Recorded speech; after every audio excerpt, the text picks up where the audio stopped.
Dice el texto así, Primero de Reyes 9:1 al 3, cuando Salomón hubo acabado la obra de la casa de Jehová y la casa real, y todo lo que Salomón quiso hacer, Jehová apareció a Salomón la segunda vez, como le había aparecido en Gabaón. Y le dijo Jehová, yo he oído tu oración y tu ruego que has hecho en mi presencia.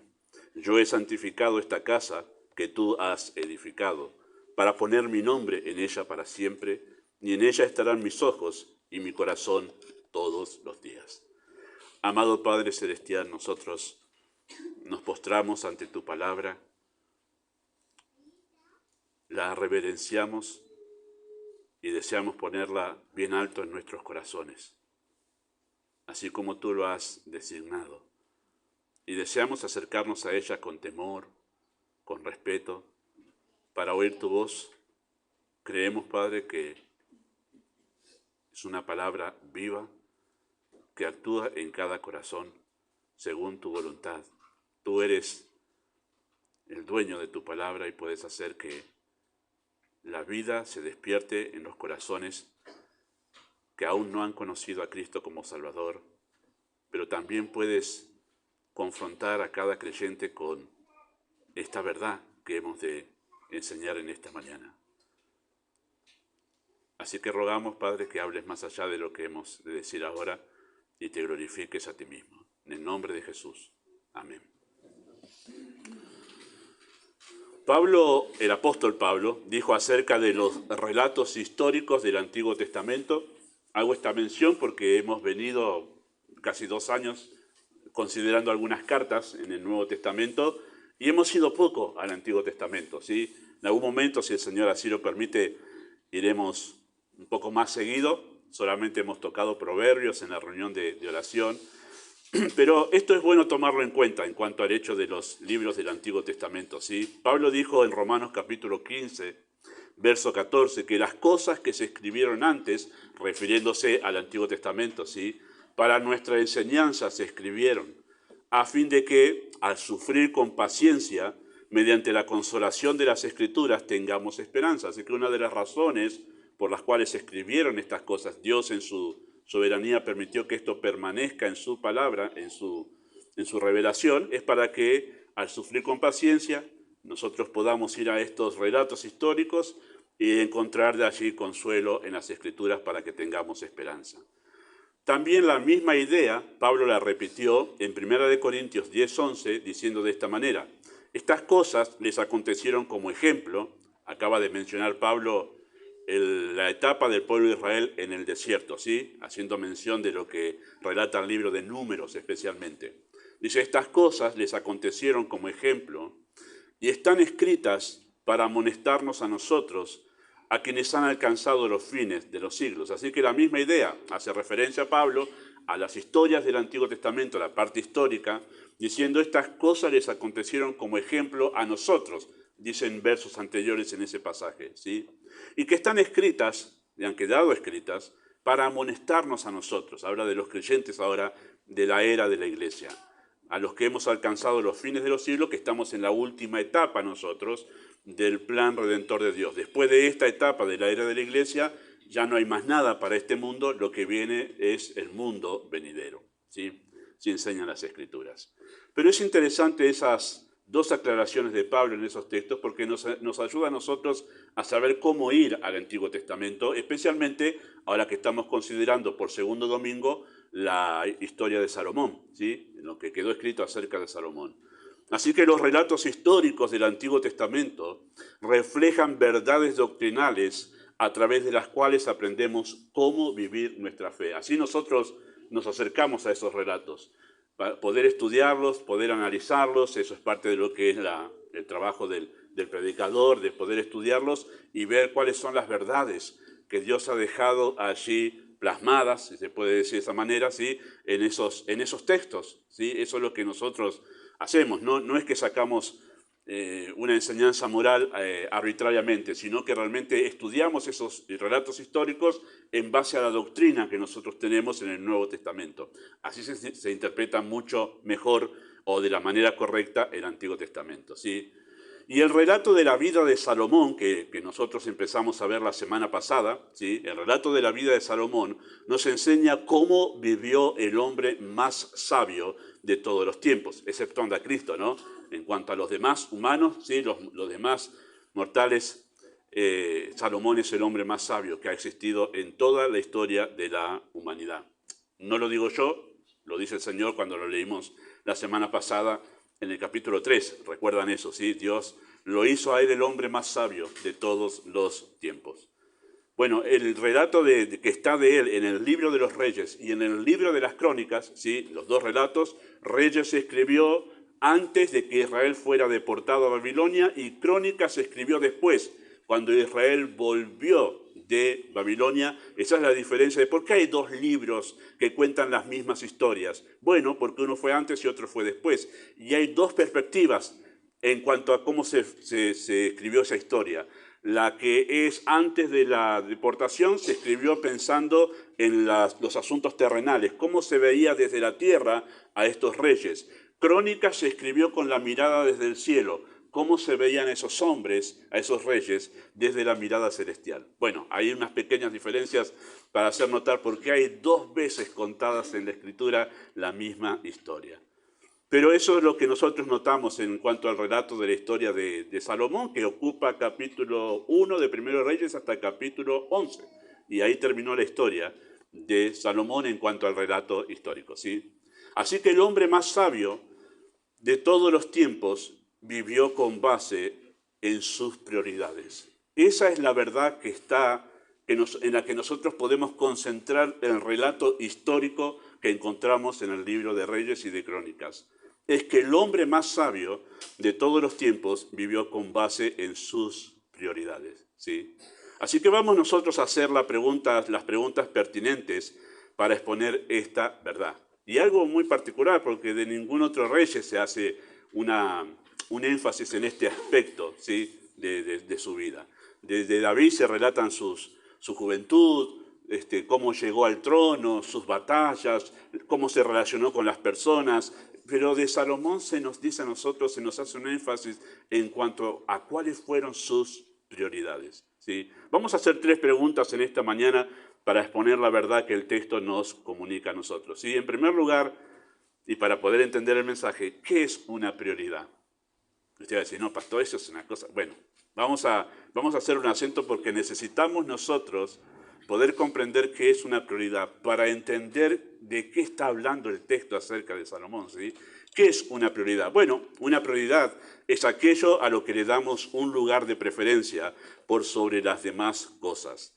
Es aquello que elegimos incluso sacrificando otras cosas, eso es una prioridad.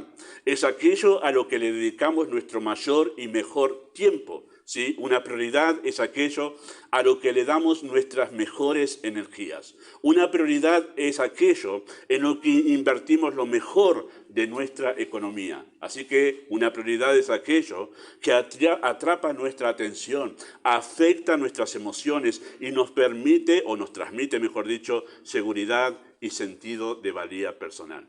¿Sí? Nosotros tenemos algo que es una prioridad, es lo más importante que tenemos en nuestras vidas, sea lo que sea que usted tenga como lo más importante, eso generalmente lo tenemos como importante porque nos da cierta seguridad y nos da un cierto sentido de valía, o sea, le da importancia a la vida, eso es un sentido de valía, ¿no? Por esto vale vivir, esa es la idea de un sentido de valía. Es aquello, alguien ha dicho esto, escuchando esta semana a alguien hablando sobre este tema de las prioridades en la vida cristiana, ha dicho esto y me resultó interesante para poder identificar qué es una prioridad en nuestras vidas, ¿no? Y dijo esto, dijo que es aquello en lo que pensamos cuando no tenemos nada en qué pensar. Es interesante, porque eso es verdad. Es aquello a donde va nuestra mente cuando ya no tenemos más nada que pensar, ¿no? Usted se levanta en el día, tiene sus responsabilidades, se relaciona con personas, vienen problemas, pero después hay un momento de calma en lo que pensamos. En ese momento, cuando ya no hay más nada que pensar, eso es nuestra prioridad. No quiero saber qué pensamos cada uno, ¿sí? Pero es interesante porque eso es verdad, es verdad. Atrapa nuestra atención. Lo que es nuestra prioridad atrapa nuestra atención. Ahora, lo que debemos saber nosotros, queridos hermanos, es que la prioridad se basa en un sistema de valores. O sea, ¿de dónde viene la prioridad? ¿De dónde la sacamos a la prioridad? Bueno, de un sistema de valores. ¿Cuál es la pregunta que tenemos que hacer? ¿Qué es un sistema de valores? ¿Sí? Eso lo utilizamos siempre, pero debemos saber qué es un sistema de valores. Bueno, es algo muy sencillo, pero debemos explicarlo. Un sistema de valores que, hermanos, lo tenemos todos, ¿eh?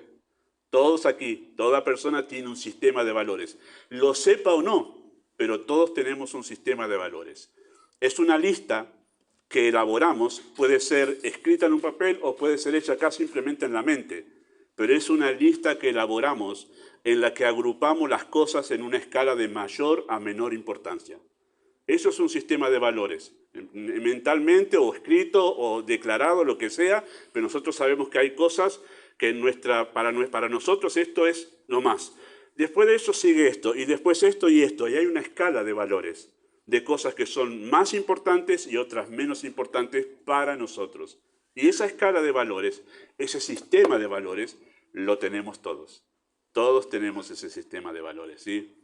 Y aquello que encabeza esa lista, ¿sí? Esa lista que hacemos, eso que encabeza la lista es la prioridad. Eso es la prioridad, lo que encabeza la lista en el sistema de valores, ¿sí? Vamos a mencionarlo al final de este estudio, vamos a ver que está la prioridad, está lo importante, está la necesidad, está lo urgente y está la emergencia. Así es el sistema de valores que debería tener una vida ordenada, ¿sí? La prioridad, lo importante, lo necesario, lo urgente y la emergencia. Y así se debe acomodar. Bueno, la prioridad es aquello que está al tope en esa lista. Lo más importante, ¿sí? Lo más importante es la prioridad. La clave entonces, al saber esto, la clave entonces es saber determinar, ¿sí?, qué o quién merece ocupar el lugar de prioridad en nuestras vidas. ¿Qué es lo más importante entre las cosas importantes? Y cuando nosotros sabemos hacer eso, es cuando empezamos a ordenar nuestra vida de una manera sabia, porque este es el tema de este mes. Sabiduría como el fundamento de un hogar. Y cuando sabemos ordenar eso, nosotros vamos a empezar a ordenar nuestras vidas en la voluntad de Dios. Bueno, tenemos en claro ahora nosotros qué es una prioridad. Vamos nosotros a preguntarnos en segundo lugar, ¿qué es lo más importante en la vida? Y ahí entramos a hilar un poco más fino. Bueno, quizá si usted no conoce al Señor, ¿sí?, en su mente está pensando en más de una cosa que podría ser lo más importante en la vida, ¿no? Quizá usted está pensando en la familia, no, nada puede ser más importante que la familia.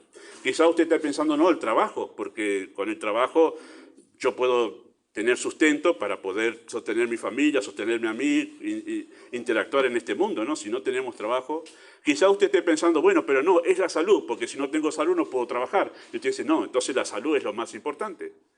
Bueno, eso escuchamos muy a menudo en nuestra cultura, ¿no? Usted va al almacén, a la verdulería, la gente se pregunta, no, pues, teniendo salud y trabajo, está todo bien. Bueno, orden de prioridades, sí, es muy común escuchar eso. Pero, seguramente, si usted es creyente, ya habrá respondido a esta pregunta en su mente diciendo, ¿qué es lo más importante en la vida? Dios. Muy bien.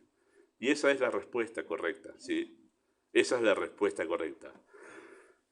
Pero permítanme exponer esa verdad tan obvia, tan trillada, ¿sí?, que nosotros solemos decirla de memoria como cristianos, ¿no?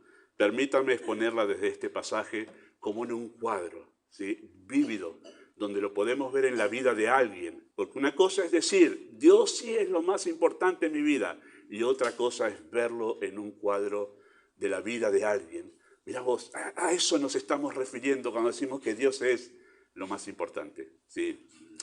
Ahora es interesante cuando entramos a este texto, ¿sí?, cuando tenemos esa visión. ¿Se acuerdan que en la escuela dominical, cuando teníamos la escuela dominical, que en la clase de mayores empezamos a estudiar los libros de la Escritura, y una de las cosas que hacíamos era una vista panorámica de los libros? Cuando uno tiene una vista panorámica puede ver el todo y entiende algunas cosas cuando va en el detalle, ¿sí? Cuando nosotros vemos panorámicamente la historia de Salomón, aquí relatada en los Reyes, vamos a notar esto nosotros, que entre el capítulo 3 y nuestro pasaje, ¿saben cuánto tiempo ha pasado? El pasaje de la semana pasada era cuando Dios se presentó a Salomón y le dijo, pide lo que quieras, que yo te daré. Bueno, han pasado 20 años. Han pasado 20 años. Interesante, ¿no? Eso. En los cuales, en esos 20 años, ¿sí? Entre un evento y otro, entre una aparición que Dios hizo a Salomón y esta segunda aparición, han pasado 20 años en los cuales Salomón se ocupó de dos cosas. ¿Qué hizo Salomón? Bueno, hizo muchas, pero el texto nos dice que hubo dos que fueron las más importantes en las que él dedicó su vida, esos 20 años que estaba ahí. Se ocupó en dos cosas que fueron su prioridad, o sea, fueron las más importantes, por eso el texto las destaca, ¿sí? ¿Qué fueron esas dos cosas que hizo Salomón? Bueno, el texto nos lo dice a nosotros. Se dedicó en esos 20 años a la construcción del templo y también se dedicó a la construcción de su propia casa. Dos cosas hizo. Construyó dos casas en 20 años. Claro, hoy los albañiles me pueden decir, no, yo la construyo en 4 meses. Pero él se dedicó a construir dos casas en esos 20 años. 7 años le llevó la construcción de la casa del templo de Dios y 13 años le llevó la construcción de su propia casa. Si ustedes dicen, ¿qué dice la Biblia entre capítulo 3 y capítulo 9 en la historia acá que no nos está diciendo el pastor? Bueno, usted va a entrar y va a encontrar un montón de detalles sobre la construcción de la casa de Dios. Los adornos, las piedras, los metales que se utilizaron, estaba todo lleno de oro, ¿sí? Todo bañado en oro en ese templo que hizo Salomón. Bueno, todo el detalle está ahí en esos capítulos. No, pero no hay algo más que no, todo está relatado en cuanto a cómo hizo la casa de Dios y después muy poquito de cómo hizo su casa. El templo era el ícono representativo de la adoración a Dios en el Antiguo Testamento. ¿Sí? El templo era el ícono representativo de la adoración a Dios en el Antiguo Testamento y Salomón dedicó 7 años a la construcción de este edificio, invirtiendo sumas extraordinarias. No saqué la cuenta, pero si usted entra se está hablando de muchísimo valor en oro, en metales.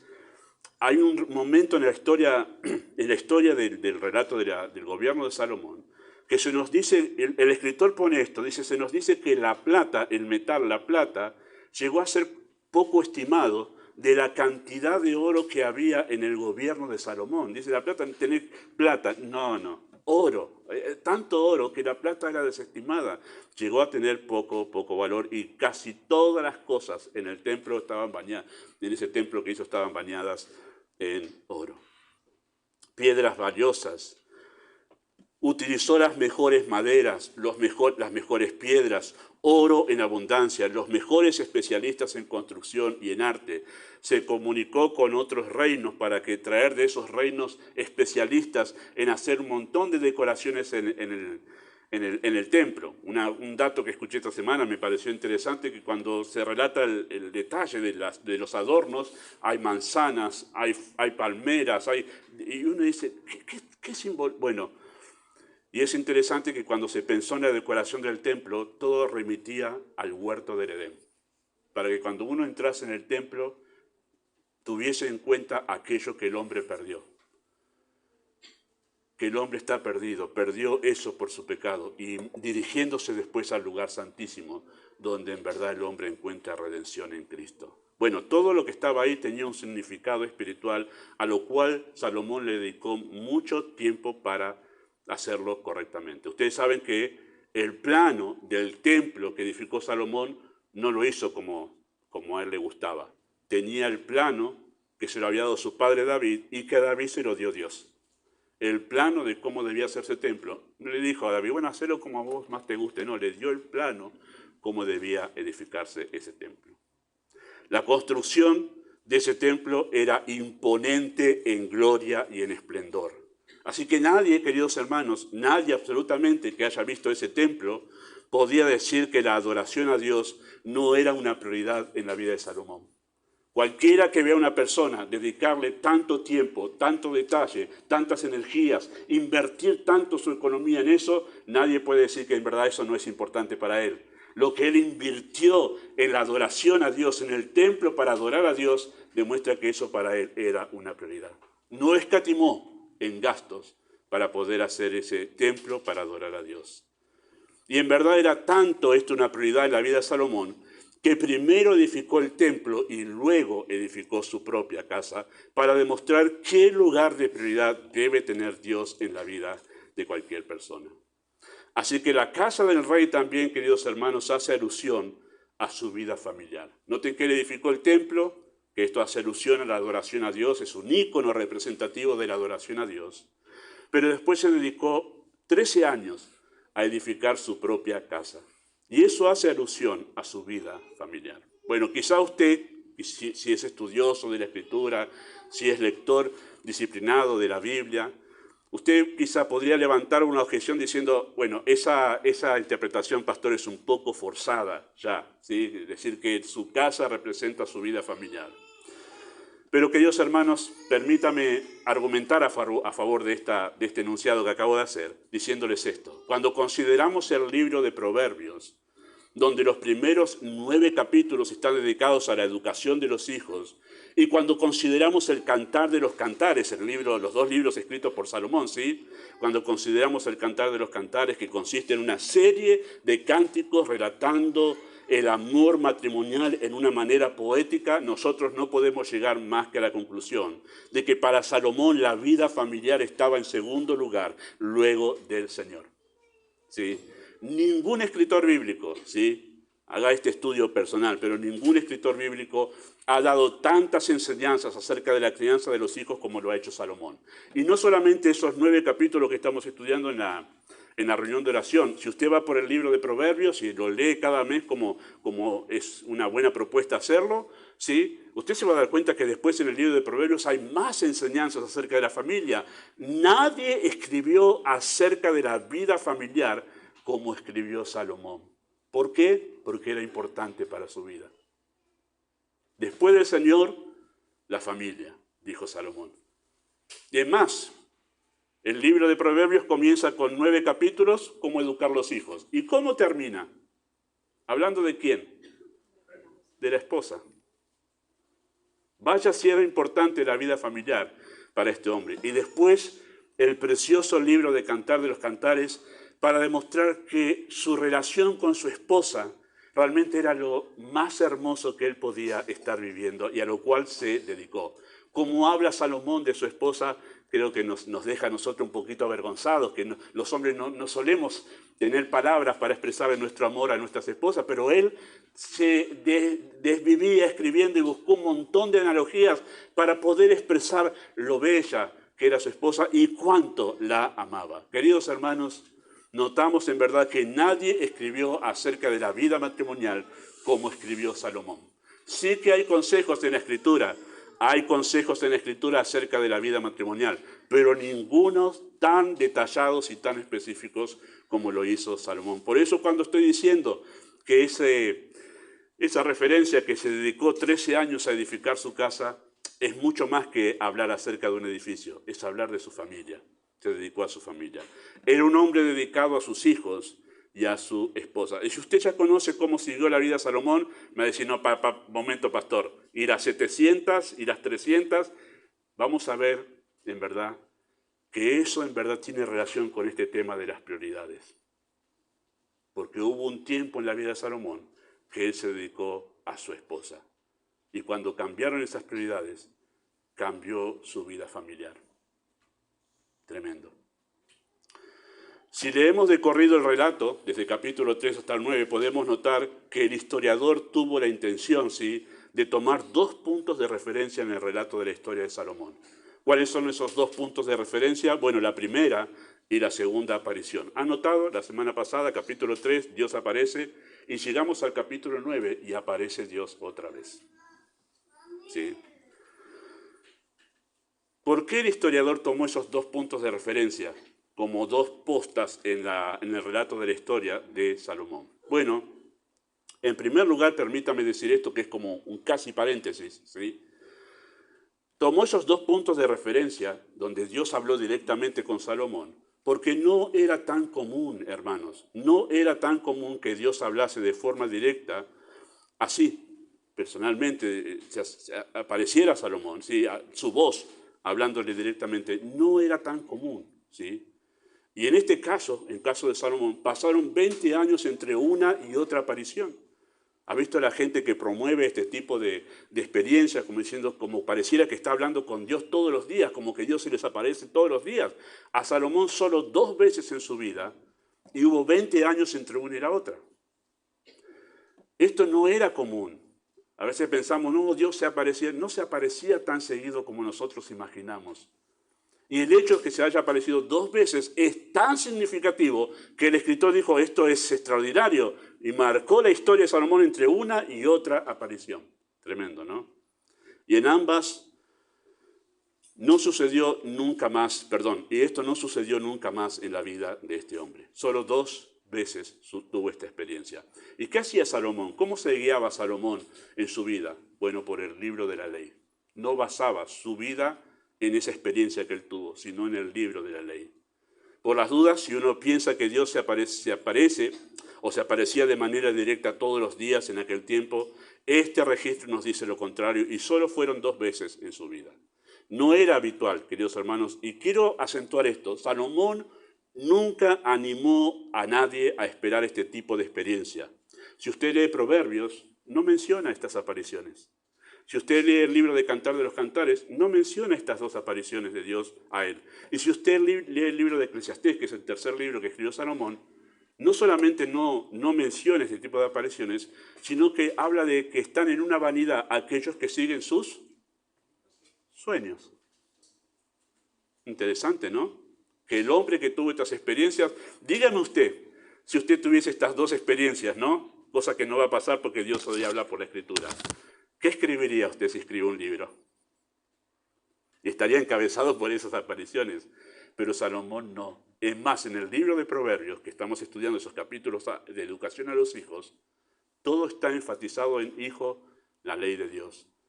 Mi palabra, la ley de Jehová, no te olvides. No le anima a ningún tipo de experiencia extraordinaria. Interesante eso, ¿no? Bueno, cierro ese pequeño paréntesis aquí. Sí. El historiador puso el acento en estos 2 eventos extraordinarios para que tomemos nota que en la primera aparición Dios hizo de Salomón el hombre más sabio de la tierra. ¿Se acuerdan eso de la semana pasada? Pero en esta segunda aparición que Dios tiene de manera extraordinaria con Salomón, vemos a qué se dedicó o a qué dedicó su vida el hombre más sabio de la tierra.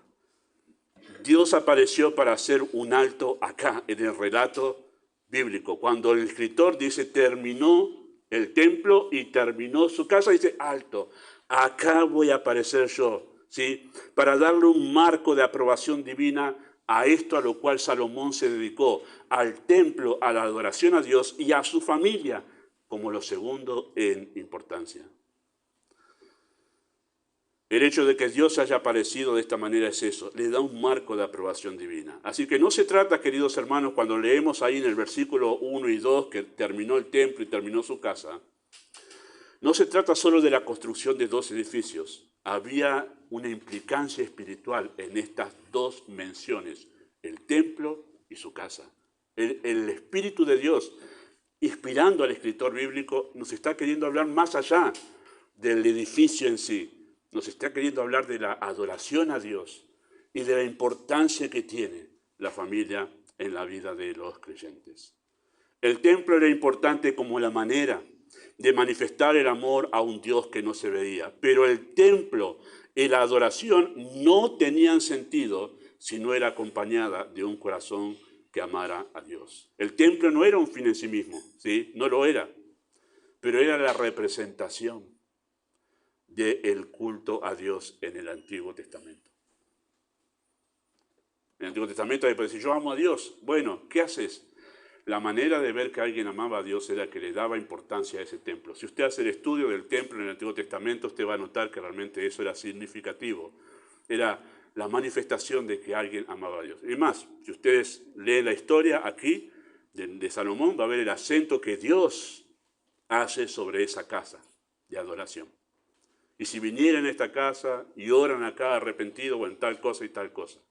Pero en este mismo pasaje, interesante es que seguido a esto dice, si ustedes no obedecen, yo no solamente esta casa, voy a destruir Jerusalén, la voy a arrasar para que ustedes entiendan que ni el templo ni la ciudad son un fin en sí mismo, sino yo, la adoración a mí. Esa es la idea. Esa es la idea. ¿Sí? Él representaba algo, pero aquello que representaba era lo más importante. Y eso debemos tener en cuenta al mirar esta analogía que hacemos nosotros en cuanto al templo y la adoración a Dios. El hombre más sabio de todos los tiempos puso a Dios como una prioridad y lo hizo evidente en la manera en que él adoraba. Decir que Dios es lo más importante y que debe tener un lugar de prioridad en nuestras vidas no es nada nuevo para ningún creyente, ¿verdad? No es nada nuevo, no estamos descubriendo la pólvora con esto, ¿sí? Pero la paradoja de esto es que los creyentes tenemos grandes problemas para poner esta verdad en práctica. Dios lo más importante. Ese es el problema. No es que sepamos esta verdad, es que esta verdad sea real en nuestras vidas, de que Dios sea realmente lo más importante, ¿sí? Incluso hasta lo podemos cantar. El problema de esta paradoja, que nosotros sabemos que Dios es lo más importante, pero eso no se ve real en nuestras vidas, el problema tiene que ver con un sistema de valores desordenado. Un sistema de valores desordenado. Decimos que Dios es primero, pero nuestro sistema de valores habla mucho más fuerte, haciendo notar lo contrario. Y de eso vamos a hablar nosotros en una manera un poquito más práctica, en nuestro tercer punto, preguntándonos esto: ¿cómo tener a Dios como prioridad en nuestras vidas? ¿Sí? Bueno, los que conocemos la historia de Salomón, o los que conocen la historia de Salomón, ya saben que el hombre más sabio de todos los tiempos se convirtió en un hombre necio. Necio. Él fue en contra de sus propios consejos. Y es terrible eso, ¿no? El Señor nos guarde, porque todos estamos expuestos a esa debilidad. No lo vamos a leer, pero ustedes lo pueden leer en casa, pero en el capítulo 11 comienza con un pero. El capítulo 11, pero sí vamos a ir, perdón, porque necesito que lo noten ahí. Capítulo 11, vamos a leer solamente unos pocos versos ahí para tenerlo presente, ya, para darle base a lo que vamos a decir. ¿Sí? Capítulo 11, versículo 1, dice así: pero el rey Salomón amó. Ahora, si usted hace un paralelo, capítulo 3 comienza diciendo que Salomón amó a Jehová. Y capítulo 11, donde muestra el declive de Salomón, ya no dice que amó a Jehová, amó otra cosa antes que a Dios. Cambió su prioridad. Dice que amó, además de la hija de Faraón, a muchas mujeres extranjeras, a las de Moab, a las de Amón, a las de Edom, a las de Sidón, a las eteas, gente de las cuales Jehová había dicho a los hijos de Israel: no os llegaréis a ella, ni ellas se llegarán a vosotros, porque ciertamente harán inclinar vuestros corazones tras sus dioses. A estas pues se juntó Salomón con amor, y tuvo 700 mujeres reinas y 300 concubinas, y sus mujeres desviaron su corazón. Y cuando Salomón era ya viejo, sus mujeres inclinaron su corazón tras dioses ajenos, y su corazón no era perfecto con Jehová su Dios, como el corazón de su padre David. Porque Salomón siguió a Astoret, diosa de los sidonios, y a Milcom, ídolo abominable de los amonitas, e hizo Salomón lo malo ante los ojos de Jehová, y no siguió cumplidamente a Jehová como David, su padre. Entonces edificó Salomón un lugar alto a Quemos, ídolo abominable de Moab, en el monte que está enfrente de Jerusalén, y a Moloc, ídolo abominable de los hijos de Amón, y todo sigue el relato después, las consecuencias de haber cambiado su prioridad en su vida. ¿Sí? Ese Moloc, algunos saben la historia de ese ídolo, que saben que ese ídolo tenía las manos así, la figura que era de hierro, y en esas manos se prendían fuego y ahí ofrecían sacrificios de niños. ¿Sí? Era terrible lo que se hacía. Esto vimos mucho en el norte nosotros ahora cuando fuimos para allá, que hay mucha cultura de los pueblos originarios. Bueno, están encontrando todos esos sacrificios de niños que se hacían los pueblos originarios en el norte de nuestro país. Vimos a uno en un museo que estaban enterrados a 6.000 y pico de metros en los Andes, y quedaron momificados, sería la palabra, pero no es exacto porque no estaban envueltos, sino estaban con la piel sin descomponerse. Es tremendo, lo vimos con mi esposa, me dio impresión, porque es la caja, el envase de una persona sin la persona adentro. Pero eran niños que habían dado en ofrecimiento a la Pachamama y a no sé cuánto más. Bueno, Salomón se volcó a adorar ese tipo de ídolos, para que entendamos a qué nivel cayó Salomón después de haber sacado a Dios como la prioridad de su vida. Sí, así que el capítulo 11 comienza con un pero después de todo ese maravilloso relato que tenemos allí, y nos cuenta que Salomón se apartó de Dios e hizo algo que resulta difícil de imaginar. Es muy difícil imaginar 700 reinas y 300 concubinas. Es una cosa que parece un chiste, en verdad, de mal gusto, ¿verdad? Pero eso fue lo que hizo. Descuidó su familia, se entregó a la idolatría, porque cuando amó a otras mujeres, dijo a la mujer que le escribió los cantares, ya no sos la única mujer a la que amo. Bueno, se entregó a la idolatría, cambió su prioridad y se colocó a sí mismo como más importante que Dios. En verdad la base de toda idolatría es eso. La base de idolatría es que nosotros nos colocamos como más importante que Dios. Cuando dejamos a Dios es porque vamos a buscar afuera lo que supuestamente Dios no me da. Y lo vamos a buscar. ¿Y qué decimos? El trabajo es, no, en realidad no es el trabajo, soy yo. Que yo necesito de eso para sentirme valioso. Decimos la familia, pero no es la familia, soy yo que es lo que me hace sentir valioso a mí y amado. No, es todo lo que nosotros buscamos no es otra cosa que para satisfacer nuestros deseos, que decimos que Dios no los cumple. Entonces cambiamos a Dios por nosotros mismos. Toda idolatría está centrada en nosotros. En nosotros. Y eso fue lo que hizo Salomón. ¿Para qué 700 reinas? ¿Para qué 300 concubinas? Porque no encontraba la satisfacción que dejó de tener en Dios, la buscaba en las personas, en las relaciones, y nunca se satisfacía. Tremendo, ¿no? Tremendo, queridos hermanos, esto. El libro de Eclesiastés, Salomón escribió Proverbios, Cantares y Eclesiastés. Y el libro de Eclesiastés, si usted lo lee sin saber esto, que Salomón lo escribió después que volvió al Señor, que se apartó y volvió, si usted lo lee sin conocer eso, usted va a decir, ¿qué escribió este hombre? Todo el tiempo vanidad de vanidades, todo el tiempo vanidad de vanidades. Porque Salomón cuenta cómo veía la vida sin Dios. Cómo veía la vida sin Dios. Eclesiastés nos dice que Salomón vagó en un ansioso y frustrante camino buscando satisfacción personal fuera de Dios. Él lo contó, ya siendo anciano. Y el libro de Eclesiastés, escrito por Salomón en primera persona, cuenta el vacío y sin sentido de la vida de un hombre que se apartó de Dios y todo el tiempo repite vanidad de vanidades. Pero lo más importante, queridos hermanos, de ese libro de Eclesiastés, sí, es el final. Porque al final entendemos que, wow, tan oscuro ese libro. Al final vemos la luz donde nos cuenta que en realidad es el predicador. Se hace llamar el predicador Salomón allí. Y nos cuenta ahí que en verdad el fin del discurso es este. Yo conté todo esto para decirles esto. ¿Qué cosa? Bueno, que el fin de todo el discurso oído es este. Teme a Dios y guarda sus mandamientos, porque esto es el todo del hombre. En esto consiste la vida. Esto es lo más importante en tu vida, ¿sí? Su vida se ordenó cuando volvió a ser de Dios su prioridad. Solamente así otro pequeño paréntesis. Me llama la atención cuando estaba meditando sobre esto, que Salomón se apartó de Dios siendo viejo. Y Salomón volvió a Dios siendo viejo. Interesante. Y escribió Eclesiastés siendo viejo. ¿Ha notado que la gente está muy acostumbrada con esa cultura del siglo pasado? No, los jóvenes son útiles a Dios, los jóvenes tienen energía, los jóvenes tienen tiempo. Al parecer no tanto, porque si no estarían involucrados en el servicio todo el tiempo.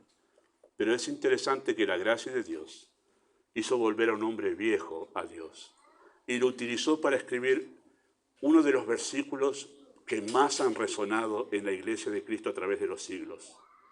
¿O acaso no lo ha escuchado ese versículo? Este es el todo del hombre, temer a Dios y guardar sus mandamientos, lo sabemos de memoria. ¿Quién lo escribió? Un hombre anciano, al cual la gracia de Dios lo rescató. Quizá usted dice como anciano, esta pequeña, y vuelvo al texto, ¿sí? Esta pequeña aplicación, que usted dice, no, ya, los jóvenes son los que... Quizá usted lo usa como excusa, pero si usted lo cree de verdad, la gracia de Dios puede usar a todos los ancianos en nuestra iglesia, si esos ancianos tuviesen el corazón de Salomón, de decir Dios primero en mi vida. Bueno, cerramos ese paréntesis. Queridos hermanos, ¿cómo hacer para que esta verdad sea real en tu vida? Bueno, en primer lugar, tiene que haber una determinación. Tiene que haber una determinación. Llegar al punto de la renuncia personal y colocar a Dios en primer lugar.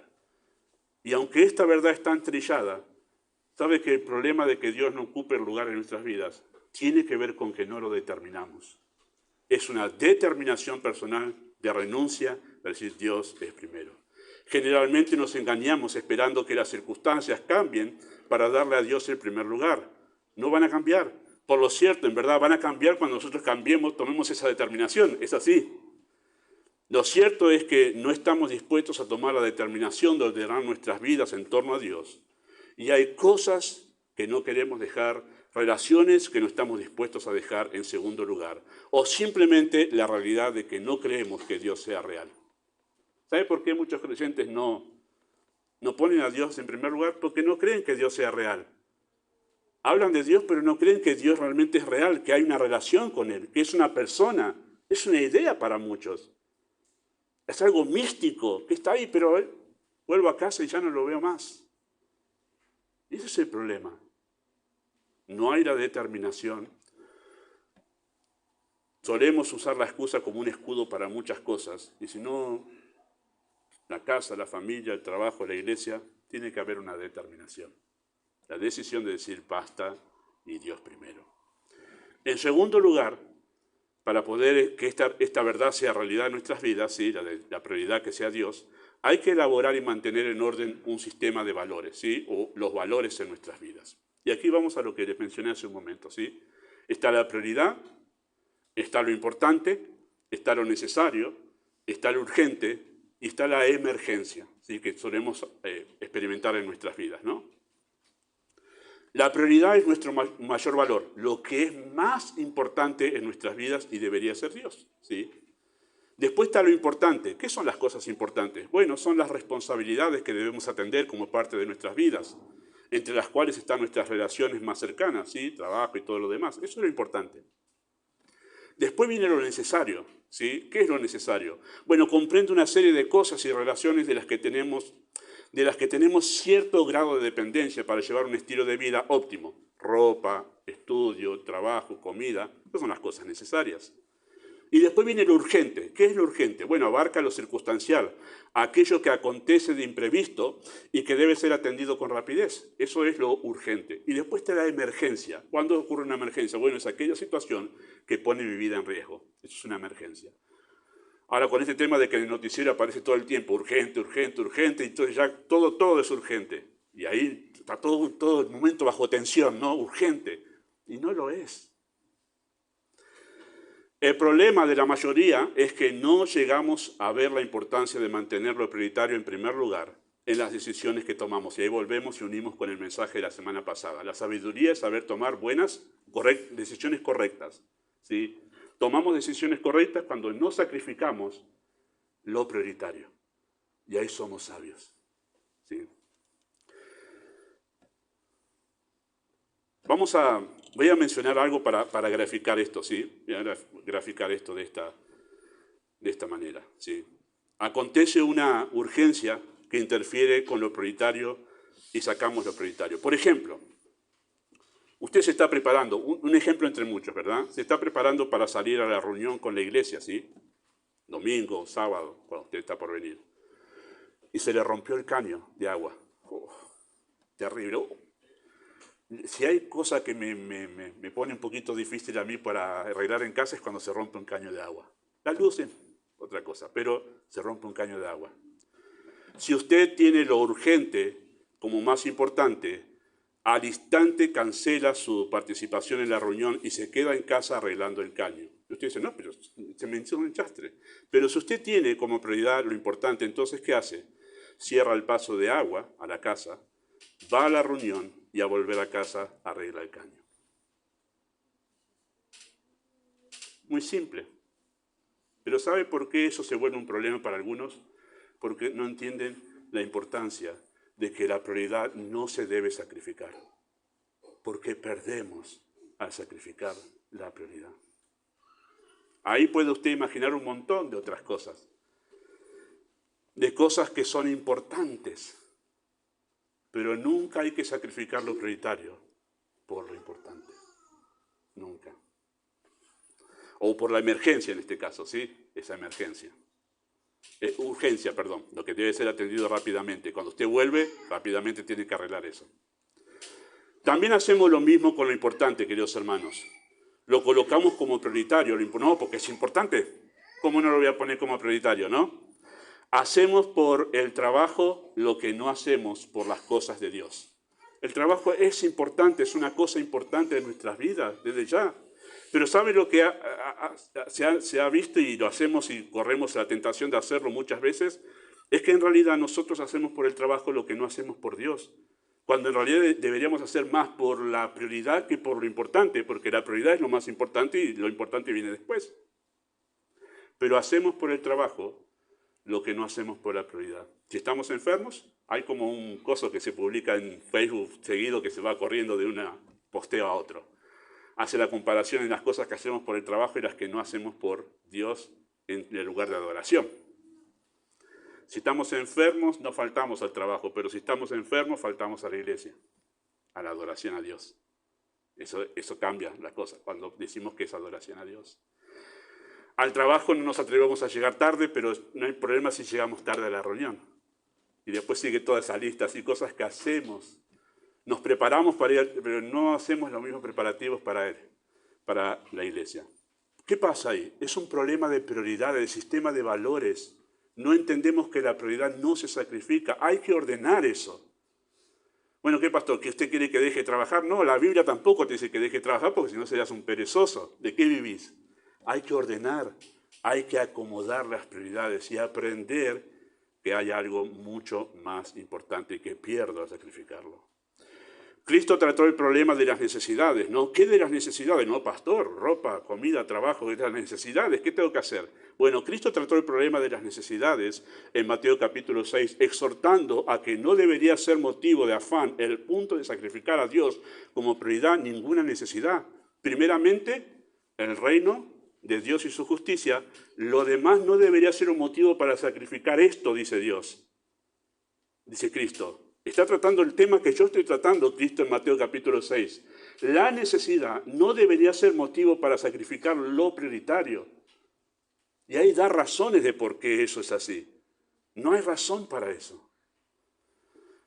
Las urgencias deben ser atendidas en el momento, porque si es una urgencia realmente, significa que la vida está en riesgo. Hoy, pastor, sabe que no pude orar, no pude leer, no pude ir a la iglesia porque tuve una urgencia. ¿Cuál es urgencia? Y no tenía que plancharle la camisa a mi esposo, a mis hijos. ¿En serio la vida de su esposo estaba en riesgo porque usted no le plancha la camisa? No. Es un problema de que nosotros tenemos un sistema de valores equivocado. ¿Y cuál es el problema? Que no entendemos qué es lo más importante de la vida, que es Dios. Que es Dios. Así que si recibo un llamado, ¿sí?, diciendo que mi esposa ha tenido un accidente y está en grave estado internada, es obvio que eso requiere mi atención inmediatamente. ¿Sí? Eso es una emergencia, realmente. Creo que en medicina hacen la diferencia entre urgencia y emergencia, ¿sí?, entre las dos cosas. Y la emergencia es que la vida está en riesgo, ¿sí? Así que el primer paso para poder hacer esto realidad es distinguir cada cosa, y saber la diferencia entre cada una de ellas. Saber qué es la prioridad, saber qué es importante, saber qué es una necesidad, saber qué es una emergencia, una urgencia. Si yo puedo distinguir eso, entonces yo ya sé cómo manejarlo en base a la prioridad. El asunto es que a veces eso se confunde y confundimos una necesidad como lo ponemos en lugar de prioridad y nos hemos equivocado. Cristo lo dijo a eso, ¿sí? El segundo paso es entender las implicancias de una escala de valores desordenada y de sacrificar la prioridad. Cuando Cristo habló en Mateo capítulo 6 acerca del sistema de valores desordenados que toman como más importante la preocupación y el afán por la ropa, la comida y todo eso, eso lo que produce es mucho afán. En verdad voy a decir, hermanos, que muchas de las preocupaciones que las personas tienen en sí, que están acongojados, están en verdad asustados, tienen depresión, son porque tienen un sistema de valores equivocado, se afligen y tienen pesadumbre por cosas que no merecerían ese tipo de reacciones. No merecerían eso, de ninguna manera. Pero ¿cuál es el problema? Han hecho de los problemas un ídolo. Corremos el problema de hacer de los problemas o de las dificultades un ídolo. ¿Cuándo hacemos un ídolo de nuestros problemas y dificultades? Cuando esos problemas y dificultades se vuelven la razón por la cual digo, Señor, espera. Lo bajamos del lugar y ponemos el problema como prioritario. Y toda nuestra vida gira en torno a esa dificultad y es una tentación muy común que todos corremos. El sistema de valores se desordena allí, ¿sí? Y el tercer paso es ordenar la vida y la agenda diaria con base en la prioridad y lo importante. ¿Ha visto cómo Salomón puso a Dios primero y luego se ocupó de lo importante? Todo lo demás colaboraba para mantener esas dos cosas en orden, que vamos a hablar Dios mediante un poco la semana que viene. ¿Sí? Esa administración que él hizo del Estado para después poder dedicarse al templo y a su familia. Pero administró el Estado, no lo mencionamos ahora, pero vamos a hablar la semana que viene, para ver cómo ordenar todas las demás cosas para que realmente lo prioritario y lo importante no sean descuidados en nuestras vidas. ¿Sí? Cuando Dios es la prioridad, sabemos cómo distinguir lo importante, qué actitud asumir ante lo necesario, cómo manejar las urgencias y cómo reaccionar ante las emergencias. Los sueños, ¿sí?, que se habla tanto en este tiempo, se han vuelto el Dios de este siglo. ¿Por qué lo menciono? Porque los sueños han ocupado el lugar de Dios en la vida de muchas personas. La gente basa su vida en alcanzar sueños. Otros se rinden ante los sueños e invierten lo que no tienen porque es mi sueño. Otros viven en amargura y depresión porque no pueden alcanzar sus sueños. Y los sueños han ocupado el lugar de Dios. Y la economía de muchos. Los sueños se han vuelto como la fuente de mi satisfacción personal y de mi alegría. Y por eso algunos responden, no, y tuve que invertir eso porque es su sueño. Es su sueño. Y se invierten dinero de acá, de allá, quedan endeudados. Es mi sueño. Y el sueño de muchos se ha vuelto Dios, su Dios. Es más, voy a decir que la necesidad está tan abajo en la escala de valores porque incluso Dios hace pasar muchas veces a los suyos por necesidades para que entendamos que lo más importante es Dios. Cristo dijo, no solo de pan vivirá el hombre. ¿No es lo más importante la necesidad, pastor? No, es Dios. Y a los suyos muchas veces los ha puesto en necesidad para que aprendan que no solo de pan vivirá el hombre, sino de toda palabra que sale de la boca de Dios. Así que tengan cuidado con esta idea, la voy a acentuar la semana que viene, porque el título del sermón que viene es soñar o proyectar. Ese es el título, ya lo saben, ahí les tiré el título. Los sueños no son más que nuestros deseos personales sobredimensionados a un lugar de idolatría. Los sueños no son más que nuestros deseos personales elevados a un lugar de idolatría. Es eso. Y cada vez que tomamos una decisión en el hogar, estamos dando testimonio de qué o quién es nuestra prioridad. ¿Quién es la prioridad en tu hogar, papá? Porque tú eres el líder. Tú eres quien vas a determinar en base a quién se van a decidir todas las cosas. Amado Padre Celestial, yo sé que tú puedes hablar mucho más allá de lo que he dicho en este momento. Tú puedes ir más allá de las limitaciones de tus siervos, que son muchas. Y tu Espíritu es poderoso para inclinar los corazones a tomar las determinaciones necesarias para que tú seas el Rey en el corazón. Pedimos esto en el nombre de Jesús.